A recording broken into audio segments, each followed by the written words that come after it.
அனைவருக்கும் வணக்கம். நாம் எல்லாரும் சொத்து சுகம் பதவி அந்தஸ்து இதெல்லாம் ஆசைப்படுறோம். இந்த மாதிரி மாவீரன் அலெக்சாண்டர் என்ன பண்ணார் அப்படின்னா, ஒரு காலகட்டத்தில் அவருக்கு உடல் நோய் வாய்ப்பட்டு கிடந்தார். அப்போ தன்னுடைய மெய்காப்பாளனை கூப்பிட்டு, இங்கே வர்றா, நான் சேர்த்து வச்ச சொத்தெல்லாம் இங்கேருந்து மயானம் முடிக்கும் வாரி இறக்கிறேன், என்னோட 2 கையும் வெளியில் தெரிகிற மாதிரி வைக்கிற மக்கள் பார்வைக்கு. அதே மாதிரி எனக்கு மருத்துவரால் நான் காப்பாற்றப்பட முடியல, அந்த 4 மருத்துவர்கள் தான் என்னை தூக்கிட்டு போகணும்.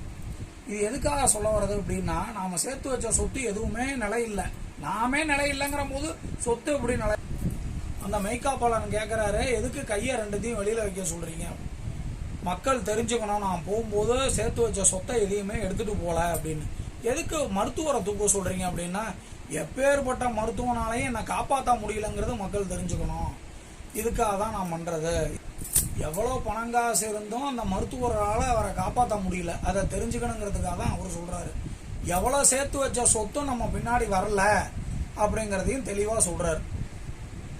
இவர்கிட்டேருந்து நாம் என்ன கற்றுக்கணும் அப்படின்னா, பணம் பணம் பணம்னு ஓடுறத விட அந்த பணம், நம்ம சம்பாதிச்ச பணத்தை நாம் அனுபவிக்கணும், என்ஜாய் பண்ணணும். லைஃப்னா என்ஜாய் பண்ணுறதுக்கு தான், 4 பேருக்கு நல்லது செஞ்சுட்டு போகணும். இதுதாங்க வாழ்க்கை. நன்றி.